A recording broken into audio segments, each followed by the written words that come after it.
Kamusta ka na? Okay lang, awan ng Diyos.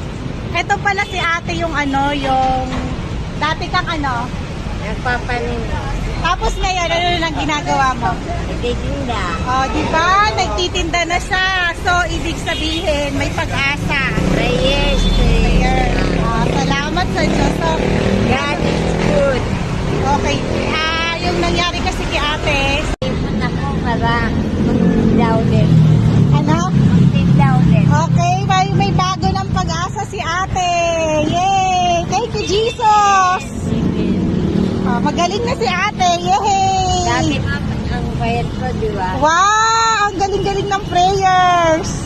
Thank you, Jesus. Dati, ako ang pinapakain. Ah. Ngayon, ako na nagpapakain. Wow! Congrats, Ngayon, plano niyang umuwi ng probinsya para